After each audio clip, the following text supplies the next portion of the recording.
but he started to say, this is the birth of a new Taiwan, and this new Taiwan, everyone needs a founding father or mother, and in some senses he was it. He said this new Taiwan is the Taiwan of everybody, of those who came from the mainland in '49, of those who had been here beforehand. We are a new democracy, a new Taiwan in the 1990s, famously. And the Chinese didn't like that very much. New Taiwan? What are you talking about? And so things got even uglier than they had been probably since the 1950s, when the two sides almost went at it in the offshore islands. Li Dongwei famously came to the United States to get his honorary degree, or I guess speech at Cornell University. This set off a whole series of events, including Chinese missile firings and testings once again near the Taiwan Strait. Strong U.S. reaction in the 1990s, sending carriers off the coast of Taiwan to get this to stop. But the Chinese all of a sudden faced a new issue, and that was Taiwan democracy. And then they thought Li Dongwei was bad from that perspective. In 2000, there was a change of power for the first time, and Chen Shui-bian from the Green Party, from the DPP party, which had as its charter independence for Taiwan, was elected.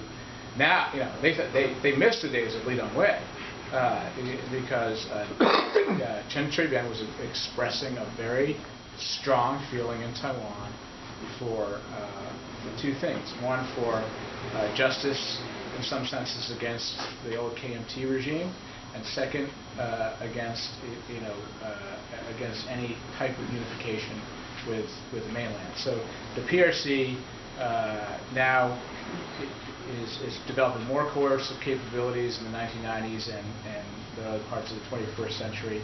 It is putting a lot of pressure on Washington to reel in Chen Shui-bian. It used to be in the 50s and 60s that the PRC would put pressure on Washington to stop Chiang Kai-shek's designs for invasion of the mainland. Now it's quite the opposite. They were saying, to Washington, Chen Shui-bian's trying to move away from the mainland more and more and more, so we need you to push him closer to the mainland. And again, this sets all kinds of contradictory impulses in Washington in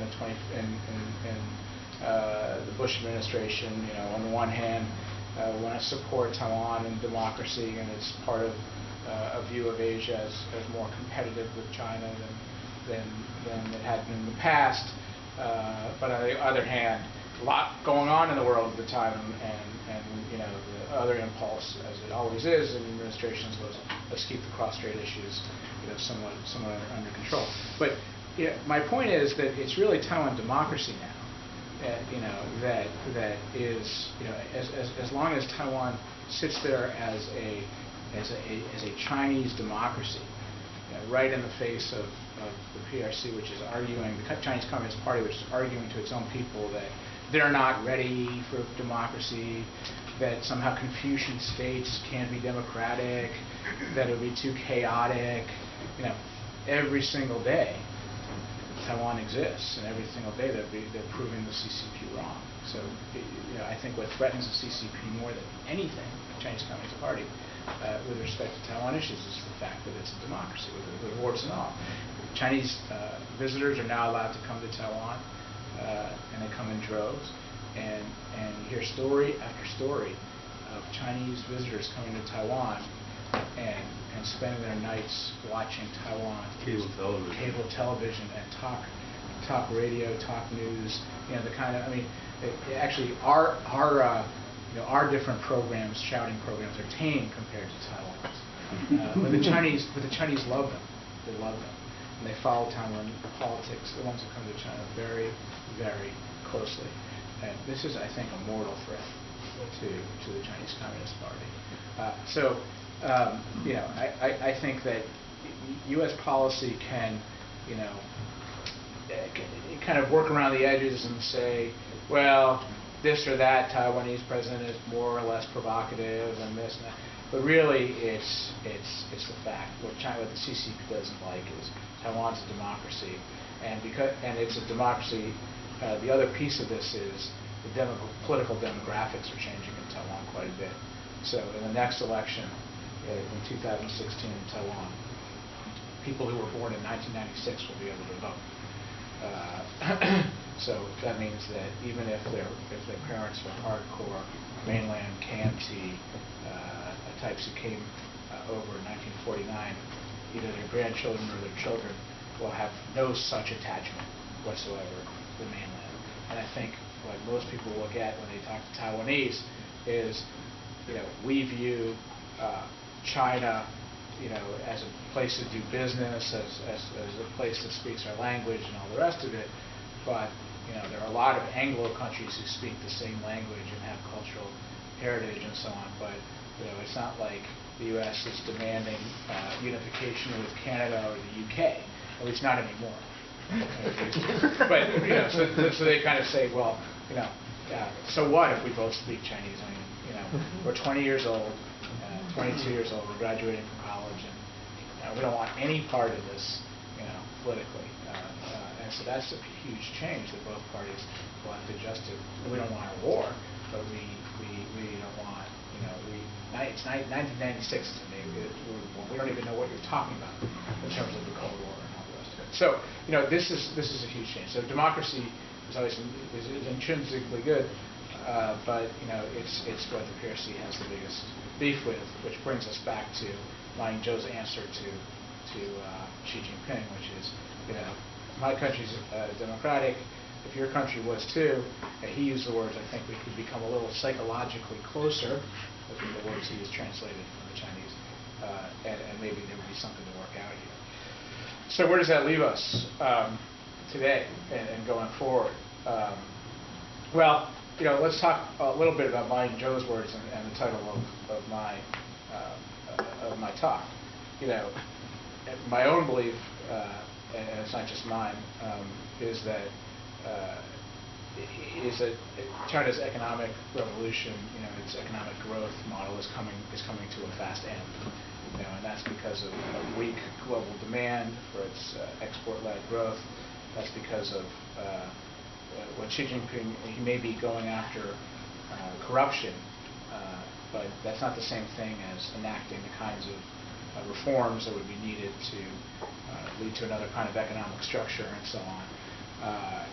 And so, I think China is going to change one way or another, and it could be a very ugly way in terms of kind of a strongman, much more militaristic type of China, or it could be, there's probably 10 different permutations, and they're probably committing violent acts against social science by saying there's only 2 ways, and so on.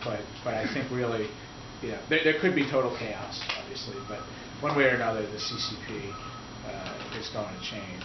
The pressures from the middle class, a very aspirational class, looking for more than just money and state-led religion. Wealth is leaving illicitly and explicitly. Yes, we're well familiar with that. Yeah. Also. Yeah. Right. I think. Yeah. If I could figure out how to. Well, anyway, different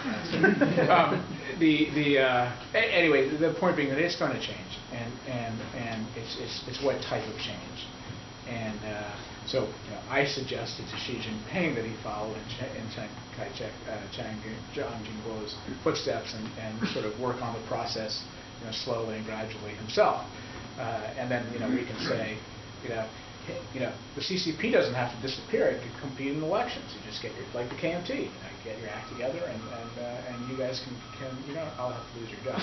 That's somewhat flippant. But the point is that I think that the U.S. going back to peaceful evolution, what end do we see? I think at least in Washington, most people are becoming pretty jaundiced about China, and on a host of issues.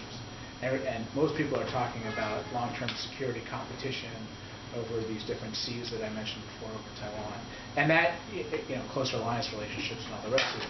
That's all necessary, and we ought not be naive, and that's all to the good, I think, if we do that. But the end game, the outcome, how do we see this ending, and then to what extent can we shape it in the direction that we want to, which are two, in some ways, different questions. I think it has been lost. And for me, it's the peaceful transition to democracy. as it was. Taiwan showed the way, and it's not going to solve every problem in the world, but I think it'll make the Taiwan problem, which is the most likely problem that the U.S. and China might actually get into a conflict over, much easier to resolve. Why don't I stop there with I mean, we could talk about what tools of statecraft we have to shape that. It's difficult, obviously, because we're not allied with China in the way we were with South Korea, Taiwan, and the Philippines, and we don't have the same kind of leverage.